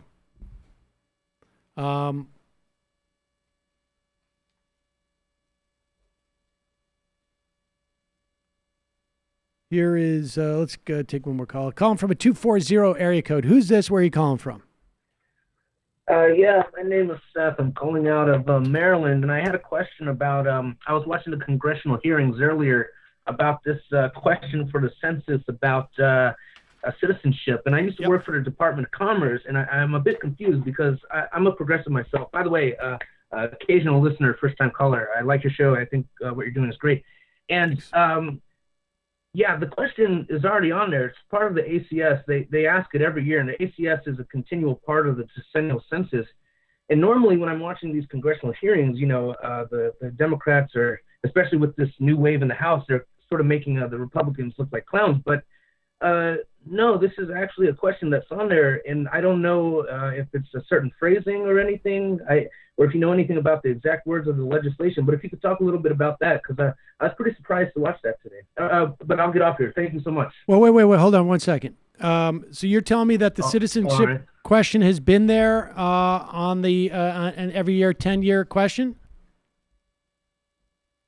Yeah, it's a part of the ACS. They ask if you're a citizen, you know, because they need to know, like, if people are here on work visas or stuff like that. This is the ACS. Hold on for 1 second. The ACS. Yeah, the ACS is the American Community Survey. It's a part of the decennial census. Every year since the year 2000, the United States of America has switched over from doing the 10-year census by paper, and more it's just you know, from telecenters, and you know, and as of now, it's mostly done that way. What is the question in the ACS? What is the ACS? You know, what is the question that's asked in the ACS? Okay, it asks, "Are you a citizen of the United States?" It's literally the citizenship question. So I'm not sure. I'm not sure why they're saying it's not on there or why it was taken out, because it's there. And so this confused me because I'm a progressive myself, and in fact I'm on the Bernie Sanders campaign, but this confuses me. Well, okay. So yes, all right. So this is what Wilbur Ross has said the same thing. He says that the Census Forum would use the same wording as what is already used in the Census Bureau's American Community Survey. Right. And which asks respondents to check one of 5 categories. The 5th category is not a U.S. citizen. The survey does not ask whether non-citizens are legally in this country. Right. I don't know what it is about the question. That's what Ross says. But I don't know what the nature of the question that makes it different. It is different enough that the Supreme Court is questioning, you know, whether it's addition. It's different enough that the DOJ is, and maybe it's the breadth of where this question is asked, as opposed to the ACS, right? I mean, the ACS does not go to everyone, right? And No, in fact, there's no personal information for it. It's all compiled for statistical data, and which is how we understand how to allocate federal resources to local, state, and federal programs. And so, but I really hope that this isn't like a really, you know, this would be a silly a defeat, you know, no, wait a second. I can tell you this. All right, and I could dig into the question about it, but. The idea, I can tell you this, that the guy who was the architect of the gerrymandering that took place in the 2010 sweep had run the numbers if this question was used on the census. I'm sure he was fully aware that it was on the ACS. And his numbers showed that in Texas, he did a couple of congressional districts in Texas. His numbers showed that it would benefit, this is a quote, non-white Hispanics and Republicans. And that is why he was so relentless in lobbying the DOJ and the transition team for Donald Trump to add this question. So there must be something about the nature of the question or who it's going to that is that I'm not sure both the Republicans, let me finish, both the Republicans and the Democrats feel that it's going to inhibit the responses. That's the only thing I can tell you. Right, and that's really right, and that's the most important thing because we need the most accurate information possible. So we don't want to inhibit any of the responses. We want as much feedback as possible. And so my question is, are they going to be using it for something other than statistical information? Because all the personal information is taken out when it's used that way. So if they're going to use that information for some other agency, the presumption is that it's going to scare people from answering. That they don't want a specific household to be noted as having. So, I mean, it's usually questions like this, right? How many people are in your household? Right. There's 5. Right. How many are citizens? Right. And if your dad is here, you're legal, but your dad isn't, maybe you're worried. Who's going to get this information? You know what? I'm not going to answer. Right. And but it's not. So is it that we need to explain better that it's not a legality question? Because we're not asking the legal status. Listen, dude, that's just simply not the way it works. If you've worked on the census, if you have any sense of statistics and of these things, then you must know the implications of let's just say you need a driver's license. If a state says you need a driver's license to vote in the November election, and they make that announcement in April, and the whole thing gets all sorts of publicity, and then come September, they put a notice in the paper that says, no, you don't need a driver's license to vote. You must know that the number of voters who will not go to the polls because they don't have a driver's license is still significant, because that's the way this stuff works. The Republicans certainly know it because they do this all the time. And so there's statistical analysis that shows that it'll be undercounted. So I don't know the specific details. I'm telling you what the Republican strategist who developed the question believed. Right. Appreciate the call. Right. All right. Thank you. Thanks. And trusting the Trump administration to keep data confidential? Well, that's a very we have the best data safety, best data. You're gonna love what we do with data. I will look to see. Okay, so here's the difference. The ACS is a sample survey. It covers only 2.6% of the population. So if you're asking how many how many are, the citizenship of people there, that gives you a rough estimate of how many undocumented citizens there are in the country. It will not have the effect because it's only 2.6% of the people as opposed to theoretically 100% of the people. There's a difference between doing polling, which the ACS is, and literally counting everybody. And if you're going to literally count everybody, you're going to have an undercount in certain areas. And that's the difference. The ACS is a poll. The census is literally a count. And so 100% of people who have undocumented immigrants, have people maybe who are contemplating overstaying their visa, or maybe they're just their green card, it will depress the number of people who get counted in the census. Very different than the ACS. And that's the argument. And certainly the Republicans knew this. That's why they want to include it. And we know that's why they want to include it, as opposed to the BS about the Voting Rights Act, both because of the way that they deal with the Voting Rights Act and because it's literally in document form.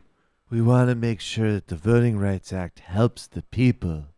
That's what was in the leaked emails that were so disgusting that a daughter leaked her own recently deceased father's emails. This is going to be a loss for the Democrats. Yeah. How do you think he labeled that folder? No kidding. Secret Keep weapon, the XXX. latest horrible thing to do. Keep black people from voting and give us money folder. I mean, if you really don't want your kids to be snooping, you could have just called it like porn or something. Calling from a 201 area code. Who's this? Where are you calling from? What's up, Ding Dongs? This is Anthony Scaramucci calling from the Upper West Side. How are you? I'm doing well. It's a long time. We haven't heard from you in a long time. Thank you. I've been busy. I'm going to break a little news on your show today, guys. All right. Been doing some soul searching, and I don't think I'm going to be supporting Donald Trump in 2020. What? Wow. Yeah. It pains me to say it. I don't think I made any, I think I was pretty clear that I was skeptical about his campaign, but, when he was elected, I got on board, and, we thought maybe this would be the man of the people, the little guy would get something, but it's not working out. And, Can I ask what? Our people have been... Can I ask what changed your mind? Well, listen, I don't think I'm breaking any news here saying that he's not the most committed or brightest guy, right? Right, but very low energy. That's not new. So, I gave him a chance. Our people have been toiling under the vagaries of neoliberalism and austerity for too long. And our people were sick and tired of watching a small minority of people take all the benefits of our big economy. And I'm going to come out and say it, guys. Sanders 2020, I'm there. Wow. This is big news. Don't joke with me like this, Anthony, because this really would make my day and year. Sarah Huckabee Sanders is the candidate this country needs to usher in a new era of national socialism. Wait, it's Sarah Huckabee Sanders. So everybody, we're gonna draft Sarah. Sanders 2020, baby. Wait. National socialism? Yeah, buddy, come on, get on board. We're gonna do it. It's gonna get weird. It sounds... we got all this stuff. We need a new political revolution. We're gonna fight for 15. Like, what I mean by that is a mandatory minimum 15-year sentence for voting without 3 forms of ID.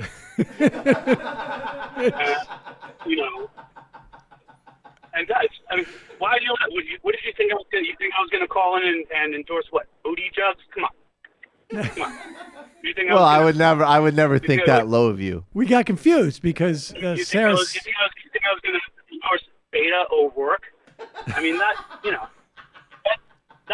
toothy bimbo couldn't even beat a beardless Ted Cruz. Do you think he would beat Donald Trump? Come on.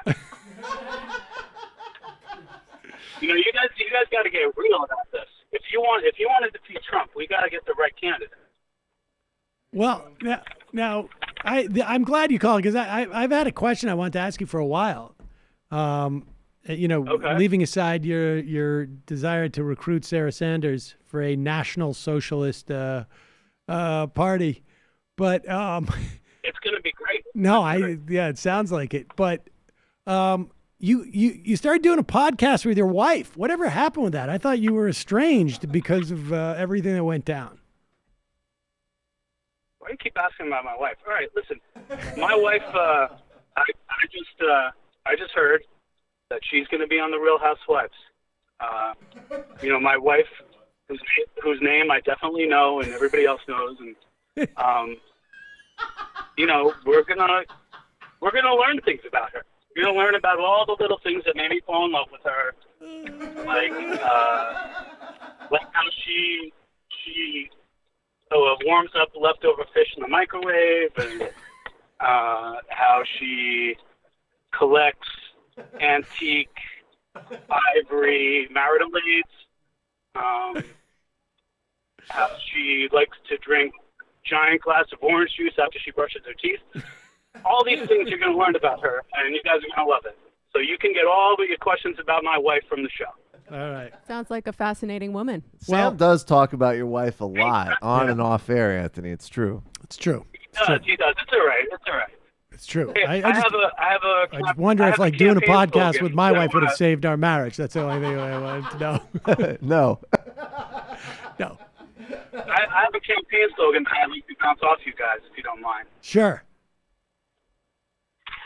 I think it's been used before, but I think we can dust it off. Are you ready? Yeah. All right. Make government the herder of the flock, and the herder will cull the undesirable sheep. What do you think? It's a little long. Sounds a little bit less optimistic. I mean, we can make that fit on a hat. We can just, make an acronym or something. Right. Figure it out. MG. Guys, it's gonna get weird. I'm talking HS. like Jordan Peterson as Surgeon General. All Right. I'm talking like Dave Rubin as press secretary, right? I mean, you can't say nothing if you don't know nothing, right? That's a good point. Maybe we'll put Sarah Huckabee's brothers in at the ASPCA. You don't know. Anthony Look that Scaramucci. story up, but trigger warning. That's actually really upsetting. Well, give us an update as to how the draft campaign is going. Appreciate the call. Hey, one more thing. Yeah. You had that guy sitting in the studio. I forget. You guys call him a peasant or whatever. I think that's pretty rude, but okay. Call him balls and straight. But listen, I'm not calling. I'm not interested in sitting in your show. But maybe you can hook me up with the Ken and Ken show. Oh, that would be good. I would love to sit in with those guys. You know what? Maybe we'll see. We're months away, but I love that idea. Send us an email. All right. All right. Talk to you We later. can talk about how the Patriots never beat the Giants. And all right. What's that? Bye-bye. We can talk about how the Patriots only win Super Bowls when it's not Sorry, against the cannot Giants. hear you. Thank you. I think this is an intellectual All right, curiosity expedition. I love how it's like Excellent. I love like the sound drop and how funny and awesome Anthony Scaramucci is. But it's like that. I believe that sound drop comes from who's basically trying to purge the EPA. Yeah, they were of science. They were planting leave behind units in the EPA. Yes. Who said fascism can't be funny? Hey, folks, let's play this. This is a little bit of a problem. There's a lawsuit, obviously, that Dino Badala has just won. I am contemplating some possible litigation around this clip that we're about to see. It has come to my attention. No, this is not the clip. It has come to my attention that David Pakman's going after some of our listeners. Whoa. And as you know, the set. We have a program. Well, we're getting to that. We have a program here where we deputize a lot of people to go out and tattletale on other progressive talkers. And, of course, spend good money on people to monitor what David Pakman is saying and then call in and tell us what it is. David had an issue with that. Let's hear it. Let's not go to that one because we have a different one that we're dealing with. So let's get back to the Sam Seder show. But anyways, regardless with Joe Rogan. All right, pause it for 1 second. So the point is that someone called in the other day, I guess it was a Friday, and said that David Pakman had said on Joe Rogan that was squishy on Medicare for all or whatever. And Pakman is upset because the caller mischaracterized what Pakman said, which I think is accurate insofar as there was a mischaracterization. But so here he is playing that call right now. That the left is too absolute, specifically on the topic of Medicare for all. I want to hear what you guys think of this take. Seems like he's open to the type of plan Liz Warren has also been flirting with, as she also steps away from Medicare for all. I want to know what you guys think of that.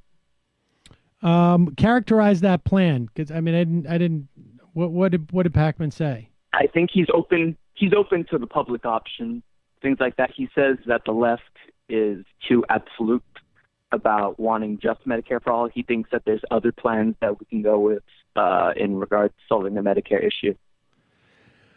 I mean, I don't. I'm not even going to play Sam's response because I didn't say what the caller wants Sam to react to. I've not stepped away from Medicare for all. I haven't said that what I want is a public option, which is so lame. Look, we don't need to hear what Pakman's saying.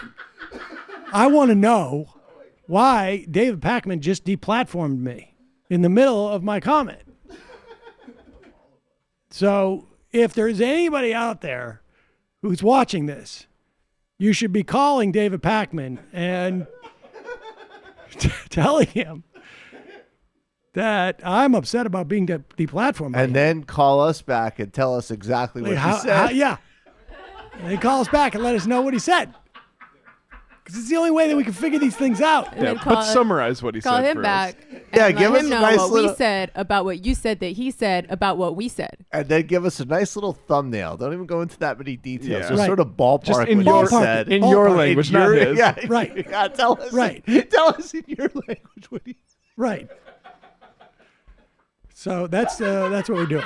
'Cause this has to stop. And the only way for it to stop is to go full circle at least 2 more times.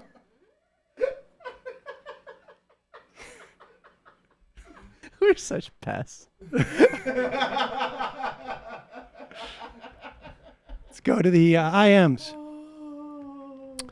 Rando, hey, Mom and Dad, here's my report card. I got all A's. It's really quite amazing. It's right here in my hand. All A's. They said it couldn't be done. You know. Gregory from Oklahoma, I've lost 20 pounds since the beginning of this year in January. I've lost 20 pounds in the Hell year yeah. of 2018. Awesome. Congrats. I've officially lost all the weight I've gained since I started college back in 2016. This is probably the biggest accomplishment I've achieved since I've graduated high school. Well, good for you. Well done. Greg's growing up. If that's what you want to do, Greg, all power to you.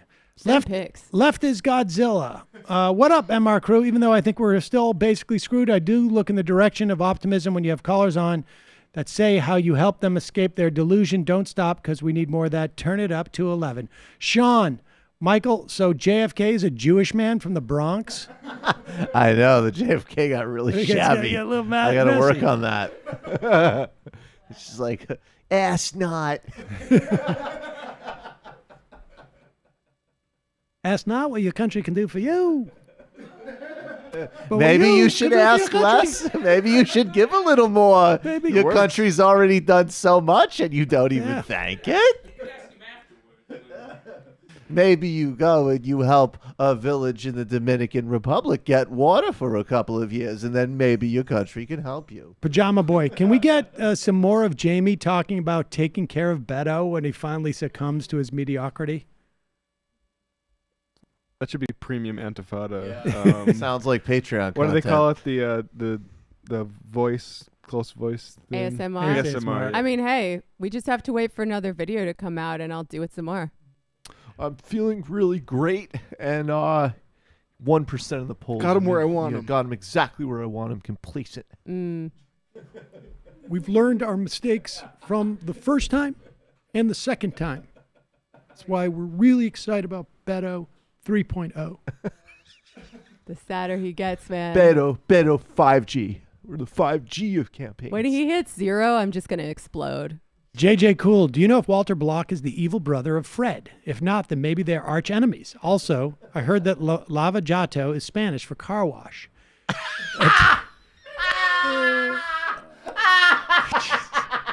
Sorry. Attorney Andrew. I know. People should be still looking for those T-shirts.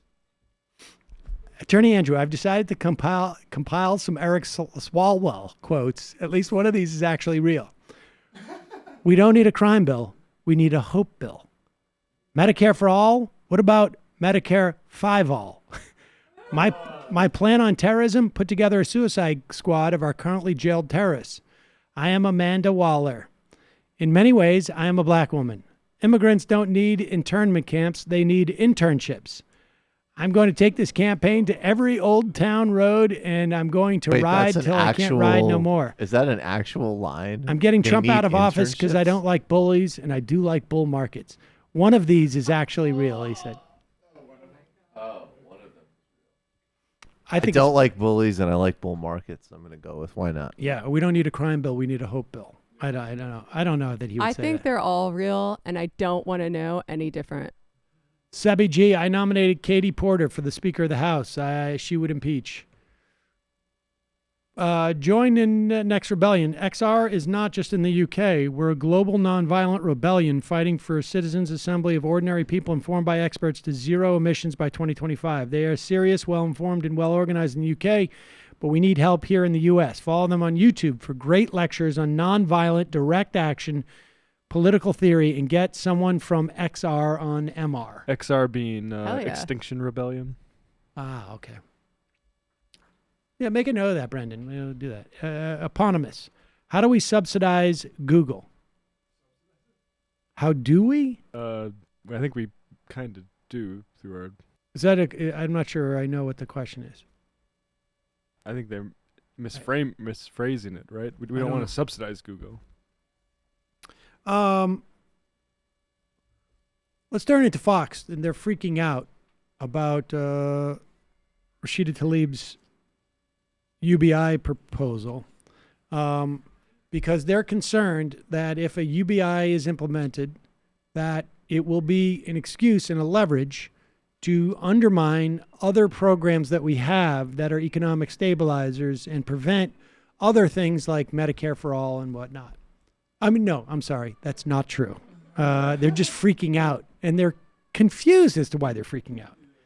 They're sort of saying two things simultaneously that are at odds with each other. Her proposal, $3,000 a year to individuals making less than $50,000 per year, $6,000 to families making less than $100K per year. This is like basically an expansion of the earned income tax credit, is what it comes down to, which is a Republican idea. Well, let's listen to the clip first. And that person who wrote that column joins us now, Executive Director and Research Fellow at the Heartland Institute, Justin Haskins. Justin, so between if you are an individual and you're working class or poor, $3,000. If you have a family, $6,000. What's wrong with that? Well, what's the reason to work if the government's just going to hand you cash? Pause it. It's $3,000 or $6,000. Can anybody come up with a reason why you would still work if you receive $3,000 a year or even $6,000 a year? Can anyone come up? Hold on. Can I go first? Yes, please. Go ahead. More cash. I was going to say because you're passionate about your job. All right. Go ahead. Man. Well, what's the reason to work if the government's just going to hand you cash? And how is handing everybody $3,000 or $6,000 actually going to improve people's lives? Pause if it. people just So people are going to stop working because they're getting all this cash, but how could it possibly improve their lives? You know what? People are really stupid. They both are going to quit working for something that's not in any way going to help them. It's like the Trump Jeff Sessions impressions. It's like $3,000. I'm gonna quit my job. Two weeks later, $3,000 worth nothing. Gosh darn it! I thought I was gonna get myself a new Camaro. How rich do you have to be that you don't realize that $3,000 annually is you're talking about like a 10% increase on most of these people's pay, more than that. But go ahead. Or $6,000 actually going to improve people's lives? If people just all of a sudden have $3,000 or $6,000 in their pockets, the price of everything is going to go up. So this isn't going to help any. That's also not true because everyone isn't under this proposal. And frankly, if you're concerned about that, then you should really be concerned about so few people having so much ability to pay so much more for things, that things go up. Going to help anyone. This is all about increasing the power and control of government. It's about making people more dependent on government. Rashida Tlaib's a democratic socialist, so she's perfectly fine with that. Right. This is about So, to be clear, it's not going to help people. But even though it's not going to help people, people are going to quit their jobs because they're making now $3,000 a year. So, and it will give government control over them because even though it has no value, it has so much no value that it gives government coercive strings over them. And then you know what government's going to make them do? Probably take another $1,500 down the road. Rashida Tlaib's a democratic socialist, so she's perfectly fine with that. Right. This is about destroying capitalism, not improving people's lives.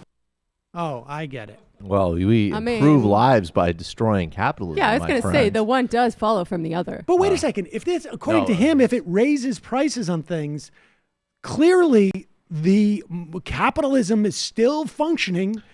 Well, now that's the Rashida Tlaib moment, just like the poor person on the other end. She's going to like, God damn it, I thought this was going to destroy capitalism. I thought a slight micro adjustment somewhere in between earned income tax credit and like a pilot program for UBI would literally end the entire fucking thing, but it didn't. God damn it. And I'm not even supposed to swear because I'm a Muslim. Wow, that is just, it is amazing that that's their expert. Wonder how much that's their wonk guy. That is like their, you know what, we really should have somebody who should get into the nitty gritty, not like, you know, a former wrestler who's known for posting 4chan memes on social media. I don't know. We should get the Heartland guy. The Heartland Institute, that's kind of like, I don't know, Fake. double A ball. Yeah, basically. exactly. They got a lot of industry money,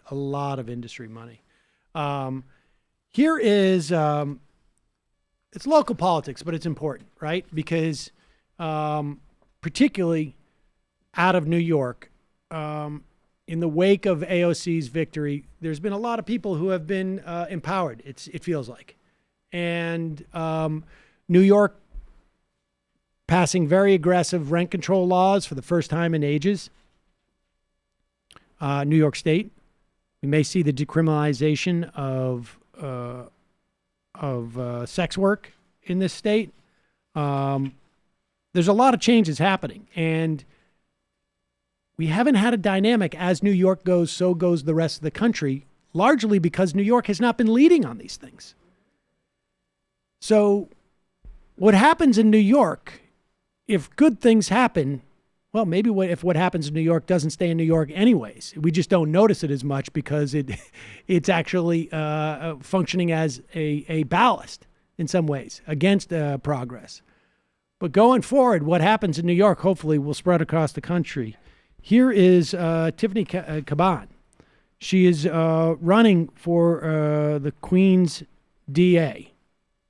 As you know, hopefully, there are 5 boroughs to New York City. And I don't know where Queens would rate in terms of size. Brooklyn would be like the 5th largest city in the country if it was its own city. Queens is pretty large as well. Queens is pretty big. And here is the debate between, is she addressing the other candidate or what is it? No. Okay, here's her argument about why her candidacy goes beyond where the Queens DA has usually gone. As a 31-year-old queer Latina from a working class family whose parents grew up in the Woodside housing projects, whose then their parents came dirt poor from Puerto Rico, women like me are not supposed to be on stages like this. And I'll tell you what, it is no surprise to me that a group of overwhelmingly older white male lawyers said that I was not approved for this role. What I represent is a clean, bold break from the status quo. As a public defender, I have represented at any given time 60 to 80 clients, managing teams including investigators, immigration attorneys, medical professionals, as well as community-based organizations, and managing relationships with judges and district attorneys. And I'll tell you what, I started this campaign with 4 women sitting at a table saying we were going to change the system. And since then, 6 months later, we have built a movement. We have built a coalition of hundreds and hundreds of volunteers. We are controlling the conversation to the point where every single person on this stage at some point has had to change their policy positions to meet me where I'm at. We have done what most thought was unthinkable. We have built the strongest coalition of support from community-based organizations like Make the Road and Vocal to progressive leaders like Larry Krasner, who is the trailblazer of progressive prosecution in this nation, as well as Congresswoman Alexandria Ocasio-Cortez. And we did it all on a shoestring budget. That is what leadership looks like. We have built something. I have built something from nothing. There you go. And that was a debate. She's so good.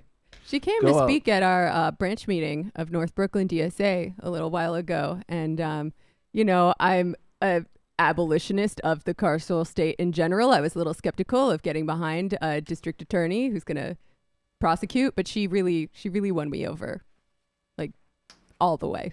There you go. Lastly, let's play this clip. There is reportedly an agreement, I think, between Hong Kong and China, either in the works or completed, for extradition to mainland China. And this has set off a bunch of protests over there. And here is a clip, apparently, of police going at it on one of these protesters.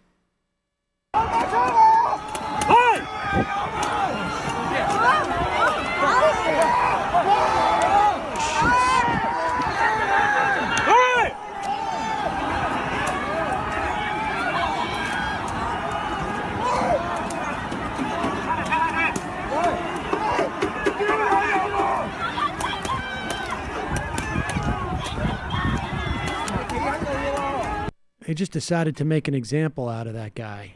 Right.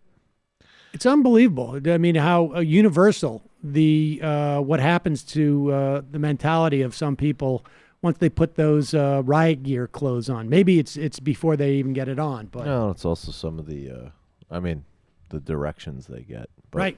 That's a big, like the idea, just in a really brief thumbnail, right, was going back to 1997, there was two systems, one country. And so that's been gradually eroded, and that's a big reason why there's so much protesting in Hong Kong. All right, folks, I'm sorry. We're out of time for calls. I apologize. Got 5 more IMs, and then we've got to get out of here. 588. Thanks for all you do. I listen to a lot of people on the TYT network, but the reason I support you financially is you explain and analyze power and class dynamics the best. I also think the way you speak about religion is nuanced and much more than religion equals bad, like some people I hear. All of you are amazing in spite of the Boston sports teams. Love, left is best. Love a person in San Diego. How's the Ducks? Are they still out there? Rackham. On climate, everyone should get plugged into a Sunrise Movement chapter. We've seen an explosion in chapters in all kinds of places like Louisiana and Kentucky in the past 6 months and are scaling up quickly for up and down the ballot in 2020. The Sunrise Movement folks were the people who occupied Nancy Pelosi's office. They worked quite a bit in the rollout of the Green New Deal. Important organization. Brendan, the census data is what's used in redistributing, not the ACS. That's why it's so important, indeed. Congressional baseball fan, great moments in history. September 30th, 1938, Prime Minister Neville Chamberlain at the airport. This morning I had another talk with German Chancellor Herr Hitler. And here's the paper, which bears his name upon it as well as mine. 1 year later, September 3rd, 1939, Britain did not declare war on Germany. My dad had surgery today to check out cysts on his kidney and bladder. He's out of surgery now and for cancer-free. Can I get a shofar? Yes, you can. Congratulations. It's always scary. Mia. Hey, Mr. Seder and company, looking at the congressional calendar, trying to match up dates with an article I'd read the other day. I started wondering how much of Pelosi's attempts to stall versus moving to impeachment hearings is giving Schumer and McConnell cover to finish time to drafting the 2-year budget deal to get it passed and avoid another debt ceiling fiasco in September and a possible shutdown? Well, I don't know, but if that's the case, that's even stupider. Dr. Chaos MD, will Mitch McConnell go down in history as the most destructive figure in American politics? I think very possibly, but it also depends on who gets to write the history. How do we reverse this damage? Do you think McConnell hasn't done anything regarding 9/11 victims reauthorization because he's committed to doing nothing good at all, or because Jon Stewart is a champion of that policy and he's mocked McConnell for years? Drunken Dalek. Hi, Sam. For folks who'd like more Ben Burgess besides today's Antifada, we just posted the first half of our talk with him on our show, Giving the Mic to the Wrong Person on SoundCloud. Thanks. Well, I like that show. Militant Apathy. Good job handling the fake census caller. If he wasn't a fake, sorry, it's the old cop in me, but I suspect everyone's a full shit. Carmelan. Love the show. Thank you. Secret Jexodus. Right here is the agreement. Thou shalt honor thy father, especially the daughters. It's very simple. It's right here. It's right here. It's written. It's on the parchment. And the final I am of the day. Folks, follow us on Instagram for information about who we're going to have on the show tomorrow. West Coast comrade Fred Block, much better than Walter Block. It might take all the strength I got to get to where I want, but I know somehow I'm gonna get there.